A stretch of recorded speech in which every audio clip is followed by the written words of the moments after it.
Hello everyone, and welcome back to Project Moon Audiobooks. Today's episode will be part 10 of the Odyssey, the final part. This will cover books 23 and 24. I hope you enjoy, and thank you for listening. Book 23, The Olive Tree Bed. Chuckling with glee, the old slave climbed upstairs to tell the queen that her beloved husband was home. Her weak old knees felt stronger now. With buoyant steps she went and stood beside her mistress, at her head, and said, "Dear child, wake up and see! At long last you have got your wish come true. Odysseus has come. He is right here inside this house. At last! He slaughtered all the suitors who were wasting his property and threatening his son." But cautiously Penelope replied, "You poor old thing, the gods have made you crazy. They have the power to turn the sanest person mad or make fools turn wise. You used to be so sensible, but they have damaged you. Why else would you be mocking me like this, with silly stories, in my time of grief? Why did you wake me from the sleep that sweetly wrapped round my eyes? I have not slept so soundly since my Odysseus marched off to see that cursed town, Ilium. Go back! If any other slave comes here to wake me and tell me all this nonsense, I will send her back down at once, and I will not be gentle. Your old age will protect you from worse scolding." But Euryclea answered with affection, "Dear child, I am not mocking you. I am telling the truth. Odysseus is here. He is the stranger that they all abused. Telemachus has known for quite some time, but sensibly he kept his father's plans a secret, so Odysseus could take revenge for all their violence and pride." Penelope was overjoyed. She jumped from bed and hugged the nurse and started crying. Her words flew fast. "Dear Nanny, if this is the truth, if he has come back to this house, how could he have attacked those shameless suitors when he is just one man, and there were always so many crowded in there?" Euryclea answered, "I did not see or learn the details. I heard the sound of screaming from the men as they were killed. We huddled in our room and kept the doors tight shut until your son called me. His father sent him. Then I saw Odysseus surrounded by dead bodies. They lay on top of one another, sprawled across the solid floor. You would have been thrilled if you saw him, like a lion, drenched in blood and gore. Now they are all piled up out by the courtyard gates, and he is burning a mighty fire to fumigate the palace, restoring all its loveliness. He sent me to fetch you. Come with me, so both of you can start to live in happiness. You have endured such misery. Your wish came true. He is alive. He has come home again and found you and your son, and he has taken revenge on all the suitors who abused him." Penelope said carefully, "Do not start gloating. As you know, my son and I would be delighted if he came. We all would. However, what you say cannot be true. Some goddess killed the suitors out of anger at their abuse of power and their pride. They failed to show respect to visitors, both good and bad. Their foolishness has killed them. But my Odysseus has lost his home, and far away from Greece, he lost his life." The nurse replied, "Dear child, how can you say your husband will not come, when he is here, beside the hearth? Your heart has always been mistrustful, but I have clear evidence. When I was washing him, I felt the scar made when the boar impaled him with its tusk. I tried to tell you, but he grabbed my throat and stopped me spoiling all his plans. Come with me. I swear on my own life. If I am lying, then kill me." Wise Penelope said, "Nanny, it must be hard for you to understand the ways of gods, despite your cleverness. But let us go to meet my son, so I can see the suitors dead, and see the man who killed them." So she went downstairs. Her heart could not decide if she should keep her distance, as she was questioning her own dear husband, or go right up to him and kiss his face, and hold his hands in hers. She crossed the threshold and sat across from him beside the wall, in firelight. He sat beside the pillar and kept his eyes down, waiting to find out whether the woman who once shared his bed would speak to him. She sat in silence, stunned. Sometimes, when she was glancing at his face, it seemed like him, but then his dirty clothes were unfamiliar. Telemachus scolded her. "Mother, cruel, heartless mother, why are you doing this, rejecting father? Why do you not go over, sit beside him, and talk to him? No woman in the world would be so obstinate. to keep your distance from him when he has come back after 20 long years of suffering. Your heart is always harder than rock." But thoughtfully she answered, "My child, I am confused. I cannot speak, or meet his eyes. If this is really him, if my Odysseus has come back home, we have our ways to recognize each other, through secret signs known only to us two." Hardened Odysseus began to smile. He told the boy, "You must allow your mother to test me out. She will soon know me better. Well, I am dirty, dressed in rags. She will not treat me with kindness or acknowledge me. Meanwhile, we must make plans. If someone murders even just one man, even one who had few friends in his community, the killer is forced to run away and leave his homeland and family. But we have killed the mainstay of Ithaca, the island's best young men. So what do you suggest?" Telemachus said warily, "You have to work it out. They say you have the finest mind in all the world. No mortal man can rival you in cleverness. Lead me, and I will be behind you right away, and I will do my best to be as brave as I can be." Odysseus was quick to form a plan. He told him, "Here is what I think is best. The three of you should wash and change your clothes, and make the slave girls go put on clean dresses. Then let the godlike singer take the lyre and play a clear and cheerful dancing tune, so passerby or neighbors hearing it will think it is a wedding. We must not allow the news about the suitor's murder to spread too far until we reach the woods of our estate, and there we can decide the best path forward offered us by Zeus." They did as Lord Odysseus had said. They washed and changed their tunics, and the slave girls prepared themselves. The singer took the lyre and roused in them desire to hear sweet music and dance. The house resounded with the thump of beating feet from all the dancing men and girls in pretty sashes. Those outside who heard the noises said to one another, "So, somebody is marrying the queen who had so many suitors. Headstrong woman, she must have lacked the strength to wait it out and keep her husband's house safe till he came." They spoke with no idea what really happened. Eurynome, the slave woman, began to wash strong-willed Odysseus. She rubbed him with olive oil and dressed him in a tunic and handsome cloak. And then Athena poured attractiveness from head to toe and made him taller and stronger, and his hair grew thick and curly as a hyacinth. As when a craftsman whom Athena or Hephaestus has trained in metalwork, so he can make beautiful artifacts, pours gold on silver. So she poured beauty on his head and shoulders. After his bath he looked like an immortal. He sat down in the same chair opposite his wife and said, "Extraordinary woman, the gods have given you the hardest heart. No other wife would so reject a husband who has been suffering for 20 years and finally come home. Well, Nanny, make a bed for me so I can rest. This woman must have an iron heart." Penelope said shrewdly, "You extraordinary man. I am not acting proud or underplaying this big event. Yet I am not surprised at how you look. You looked like this the day your long oars sailed away from Ithaca. Now, Euryclea, make the bed for him outside the room he built himself. Pull out the bedstead and spread quilts and blankets on it." She spoke to test him, and Odysseus was furious and told his loyal wife, "Woman, your words have cut my heart. Who moved my bed? It would be difficult for even a master craftsman, though a god can do it with ease.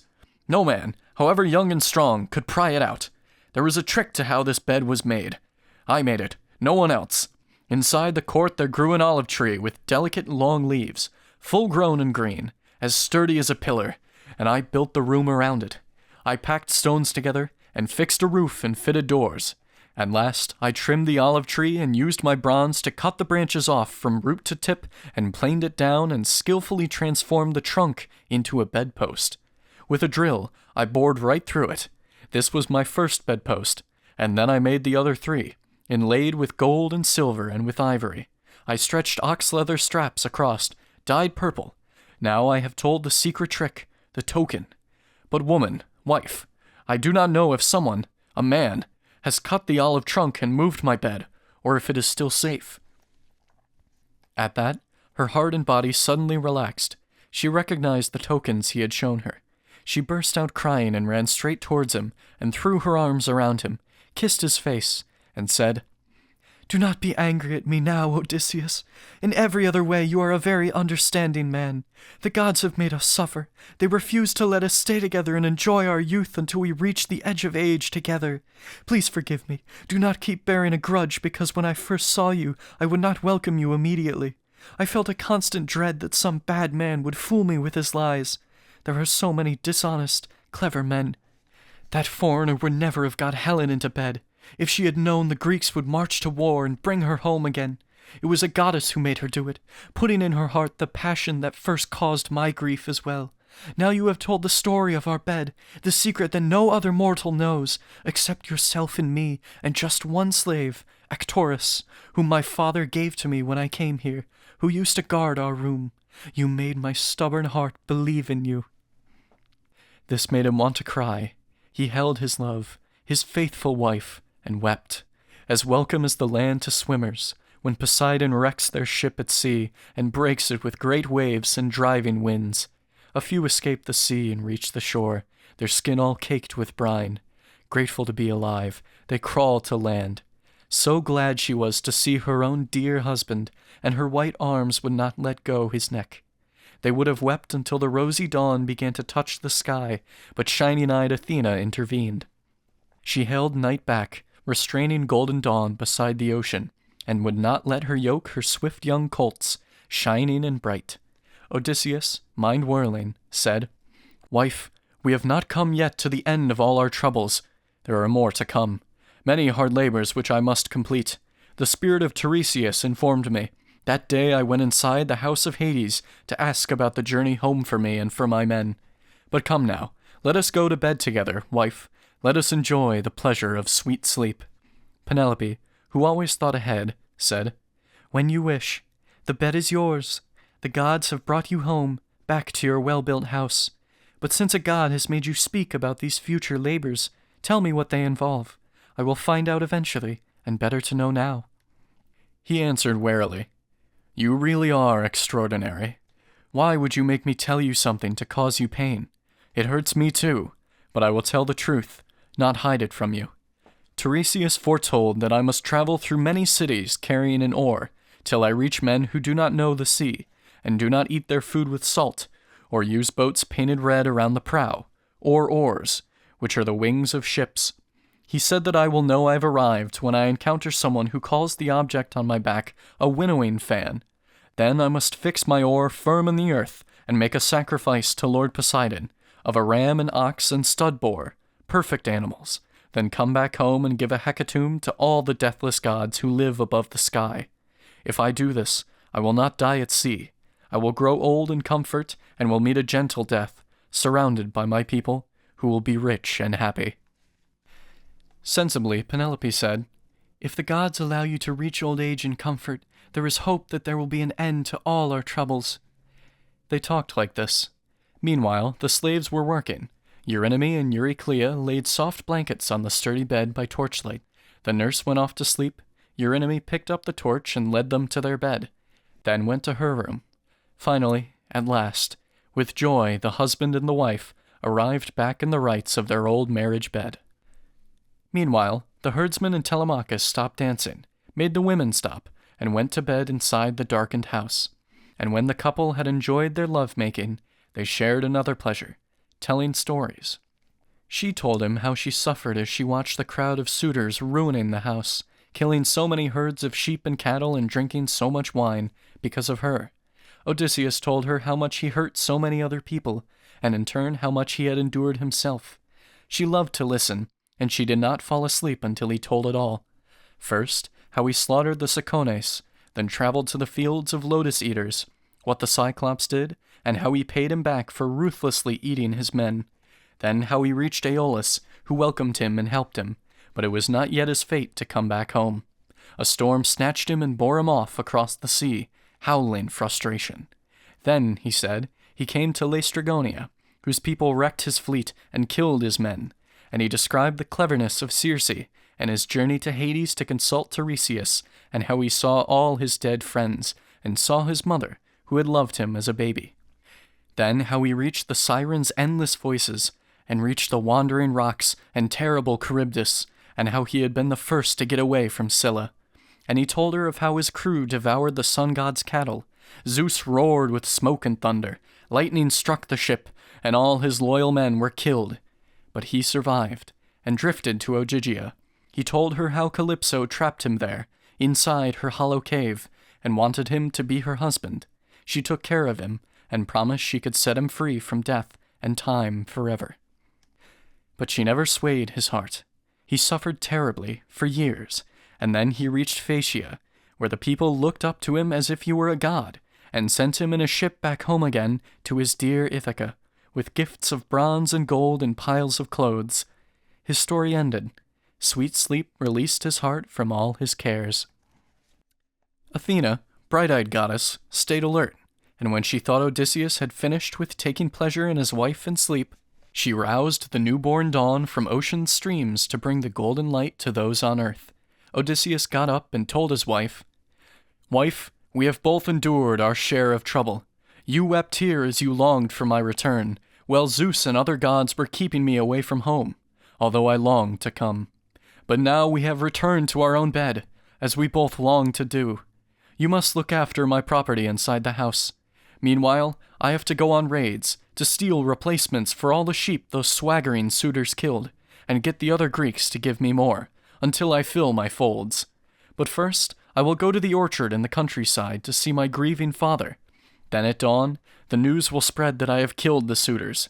Your orders, wife, though you are smart enough to need no orders, are, go with your slaves upstairs, sit quietly, and do not talk to anyone." He armed himself and called the herdsmen and Telemachus, and told them to put on armor too, breastplates of bronze. Odysseus led all of them outside. The light was bright across the earth. Athena hid them with night and brought them out of town. Book 24. Restless Spirits. Then Hermes called the spirits of the suitors out of the house. He held the golden wand with which he casts a spell to close men's eyes or open those of sleepers when he wants. He led the spirits and they followed, squeaking like bats in secret crannies of a cave, who cling together, and when one becomes detached and falls down from the rock, the rest flutter and squeak.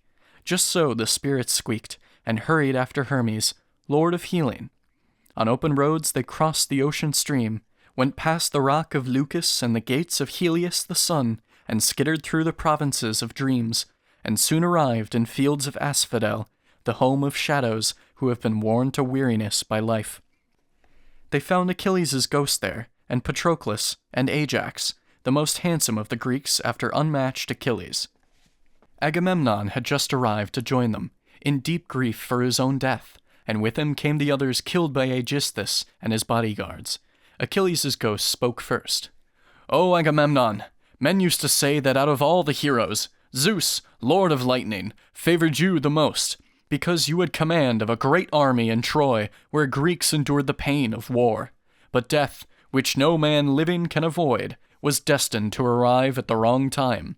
If only you had died at Troy and won the glory of your rank as a commander, all of the Greeks and allies would have built a tomb for you, and afterwards your son would have received great honor. As it is your fate to die a dreadful death." The ghost of Agamemnon answered him, "Achilles, son of Peleus, you were lucky to die at Troy, away from Argos. The finest warriors of Greece and Troy fought round your corpse and died. You lay a hero, magnificent amid the whirling dust, your days of driving chariots forgotten. We fought all day, and would have fought forever, but Zeus sent winds to stop us.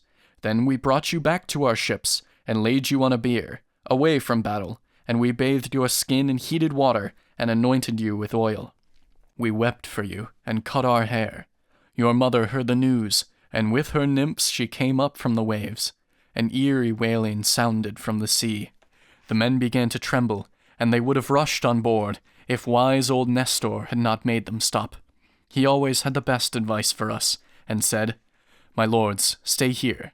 It is his mother, coming with her immortal water nymphs to find her own dead son.'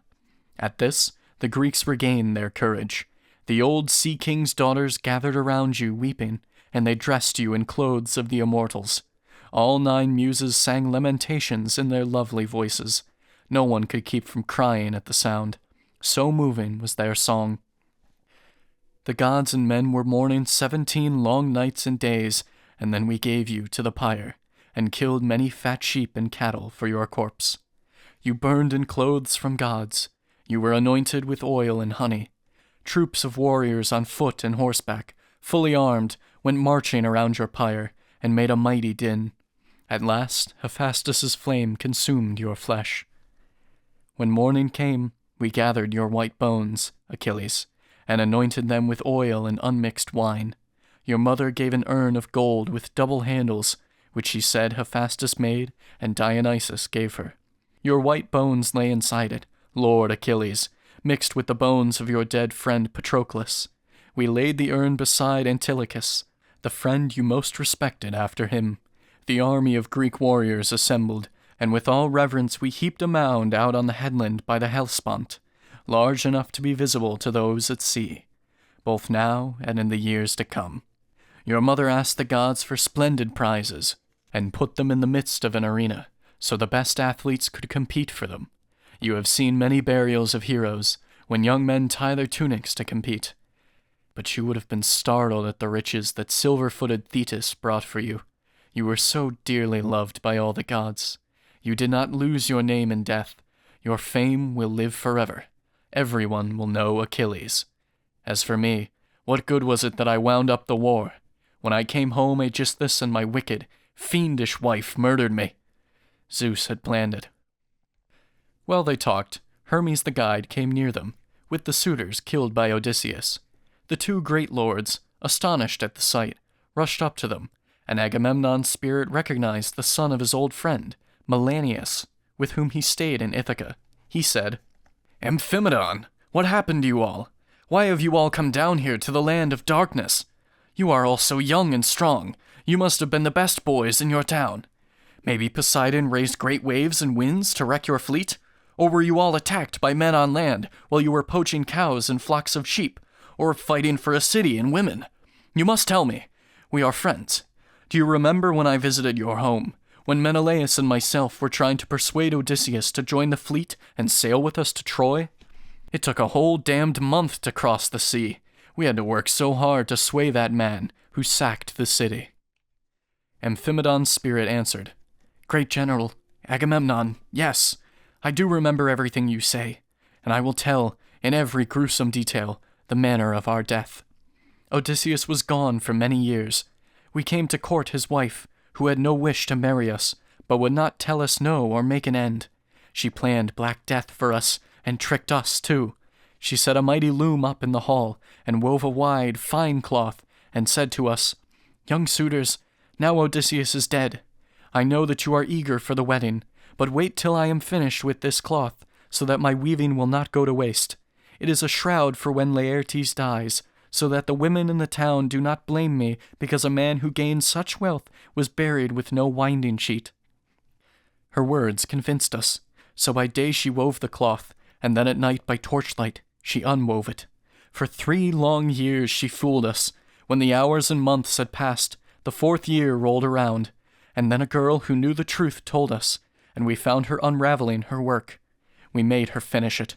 When she had washed the marvelous huge sheet, she showed it to us, bright as the sun or moon. And then some spirit of ruin brought Odysseus from somewhere to Ithaca. He went out to the fields, to where the swineherd lived. His own dear son sailed in his black ship back from sandy Pylos. The 2 of them made plans to murder us. They showed up at the palace, first the boy, and then Odysseus propped on a stick and dressed in dirty rags. He seemed to be a poor old homeless man, who suddenly appeared, led by the swineherd. None of us could recognize him, even those of us who were a little older than myself. We hurled insulting words and missiles at him, and for a while he patiently endured abuse in his own home. But when the will of Zeus awakened him, with his son's help, he put the splendid weapons in the storeroom and locked the door. Then came his cunning plan. He told his wife to set for us the axes and bow. The competition meant our doom, the start of slaughter. None of us could string the mighty bow. We all were far too weak. But when it was his turn, we shouted out that nobody should give the bow to him, no matter what he said. Telemachus alone insisted that he ought to have it. At last, Odysseus, with calm composure, took it and strung it easily, and shot all through the iron axes. Then he stood astride the threshold with a fearsome scowl and started shooting fast. His arrow struck Antinous, our leader. With sure aim he shot his deadly arrows at more men. Those nearest to him fell. It was apparent some god was helping him. Impelled by rage, they rushed around the palace, killing us in turn. There was a dreadful noise of screaming and broken skulls. The whole floor ran with blood. So, Agamemnon, we were killed. Our bodies still lie unburied in our killer's house.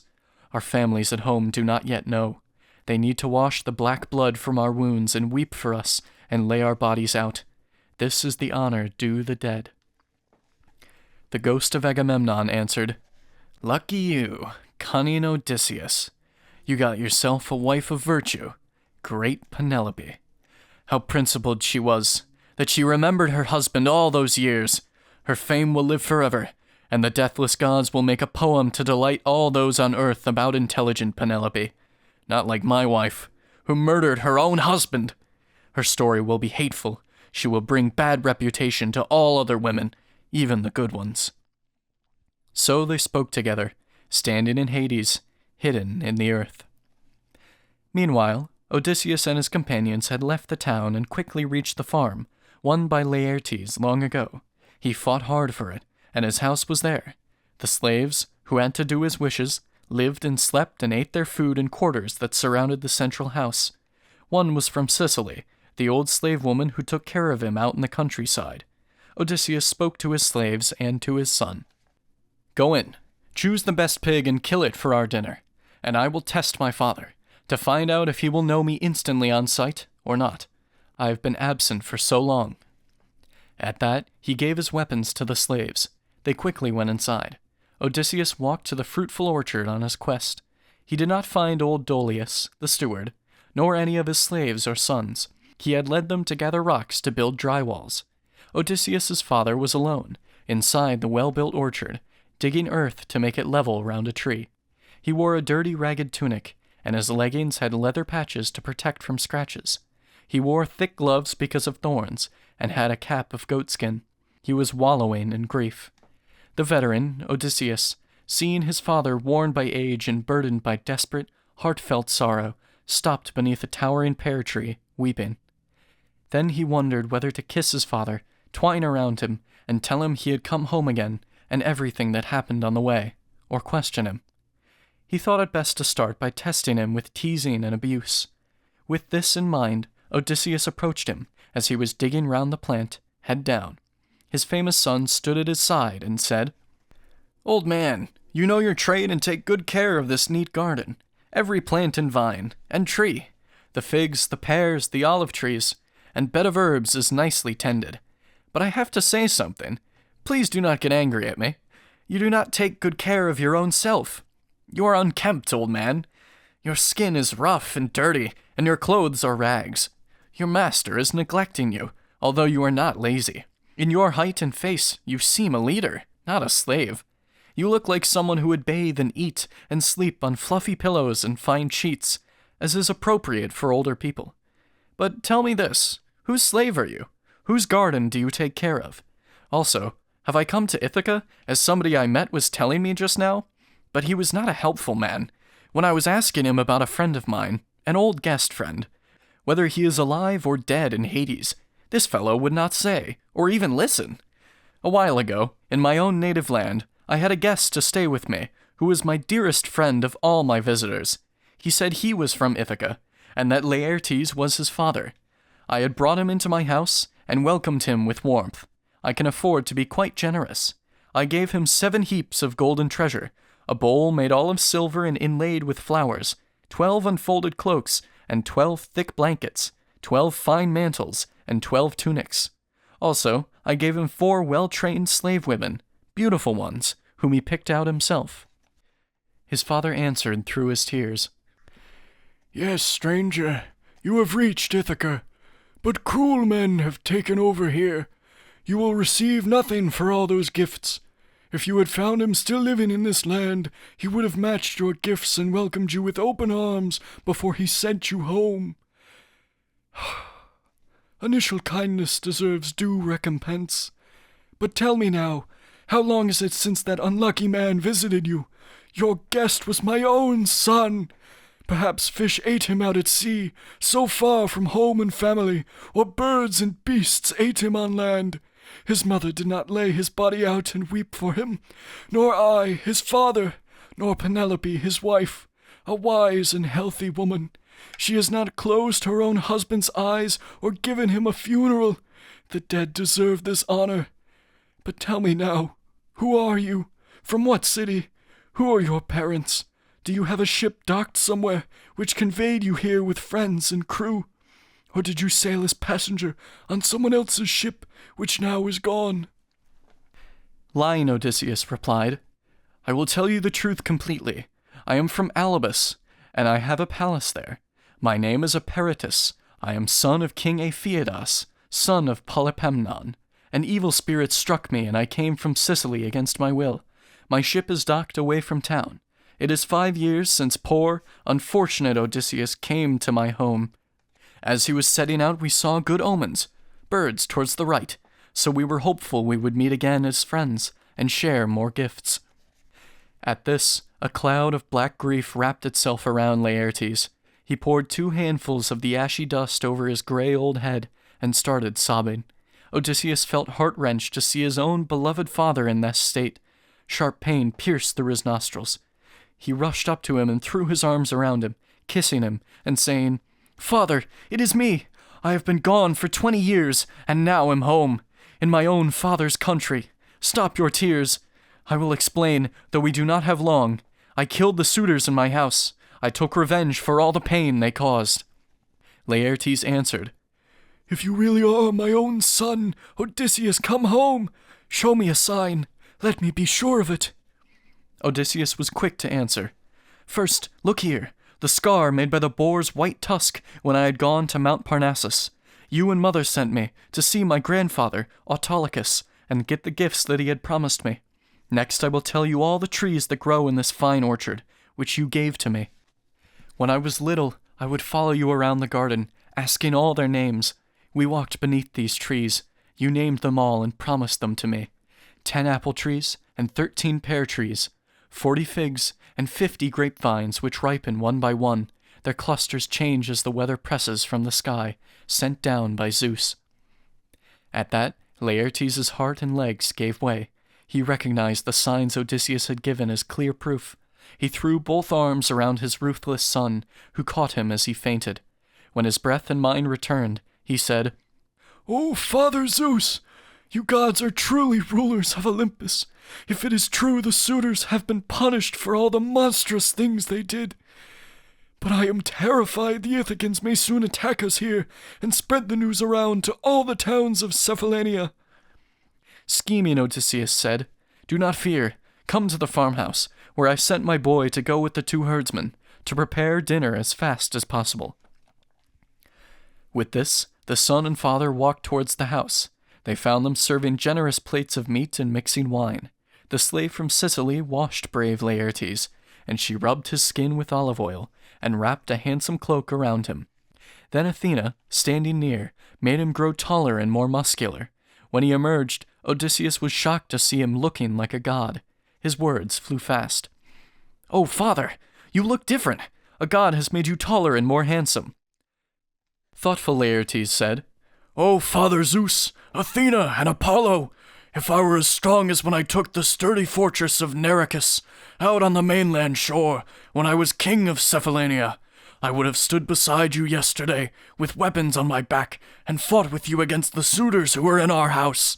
I would have brought so many of them down, you would have been delighted." So they spoke. The work of cooking dinner was complete, and they sat down on chairs and stools, and reached to take the food. The old slave Dolius approached them with his sons, who had been working. Their mother, the Sicilian old woman, had gone to call them. She took care of them, and also the old man, made weak by age. They saw Odysseus and stared, then stopped, astonished. But he spoke to reassure them. "Old man, sit down and eat. The rest of you, put your surprise entirely out of mind. We have been waiting ages. We are eager to have our dinner here." But Dolius ran straight to him with his arms outstretched, and took Odysseus's wrist and kissed his hand, and let his words fly out. "My friend, you have come home. We are so very glad to see you. We never thought this day would come. The gods have brought you here. A heartfelt welcome to you. I pray the gods will bless you. Does your wife know you have come back home, or should I send a message?" But Odysseus said coolly, "Old man, she knows already. Do not bother." So Dolius sat back down on his chair. His sons were also clustering around their famous owner, Lord Odysseus, to welcome him and hold him in their arms. Then they sat down and turned beside their father. They had their meal together in the farmhouse. Meanwhile, swift rumor spread the news all through the city of the suitors' dreadful murder. When people heard, they rushed from all directions towards the palace of Odysseus with shouts and lamentations. Then they brought the bodies from the house and buried them. The ones from distant towns were sent back home by ship. The mourners gathered in the square, heartbroken. When the people were assembled, Eupeithes first stood up and spoke to them. This man was inconsolable with grief for his dead son Antinous, the boy Odysseus killed first. His father wept, tears falling as he spoke. "This scheming man, my friends, has done us all most monstrous wrongs. First, he took many good men off to sail with him, and lost the ships, and killed the men. Now he has come and murdered all the best of Cephallenia. Come on, before he sneaks away to Pylos or to Elis. We have to act. We will be shamed forever unless we take revenge on him for killing our sons and brothers.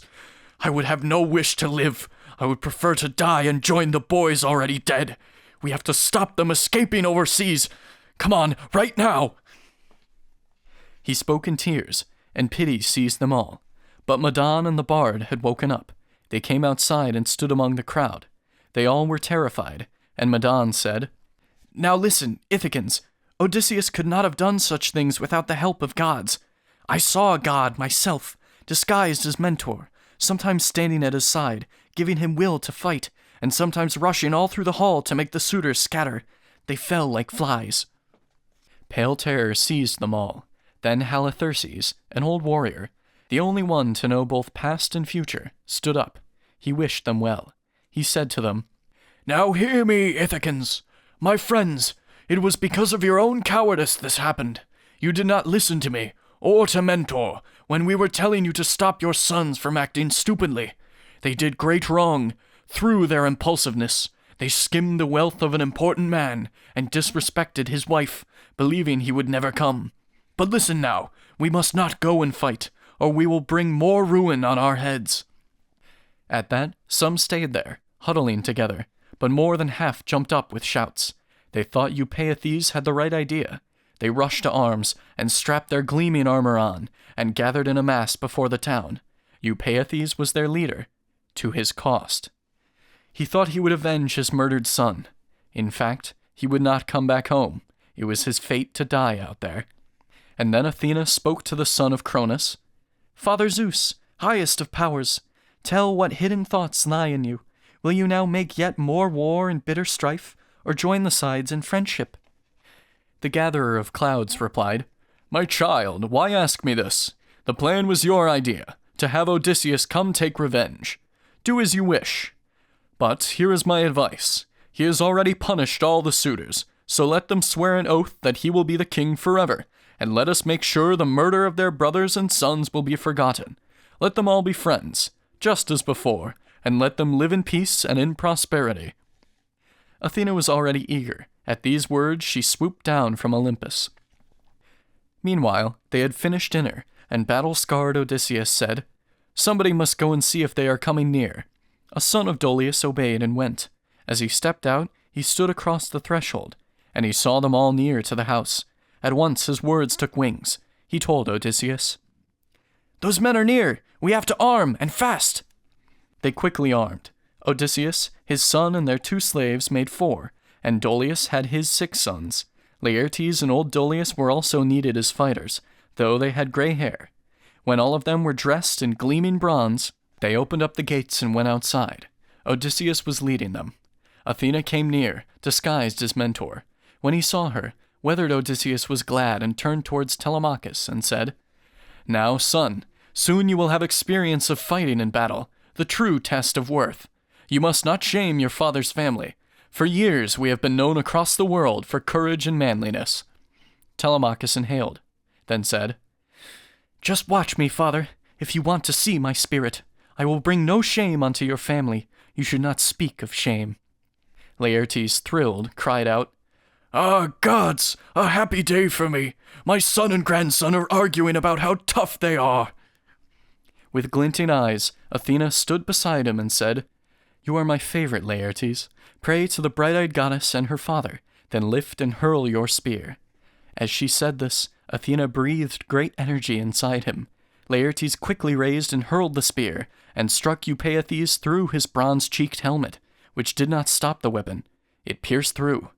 Then with a thud he fell, his armor clanged around him on the ground. Odysseus charged the front line, his radiant son beside him. They hacked with swords and curving spears. They would have killed them all and made sure none of them could go back home, but then Athena spoke. Her voice held back the fighters. "Ithacans, stop this destructive war, shed no more blood, and go your separate ways at once!" Her voice struck them with pale green fear and made them drop their weapons. They were desperate to save their lives, and they turned back towards the city. Unwavering Odysseus let out a dreadful roar, then crouched and swooped upon them, just like an eagle flying from above. But Zeus sent down a thunderbolt, which fell in front of his own daughter, great Athena. She looked at him with steely eyes and said, "Odysseus, you are adaptable. You always find solutions. Stop this war, or Zeus will be enraged at you." He was glad to obey her. Then Athena made the warring sides swear solemn oaths of peace for future times, still in her guise as mentor. The end.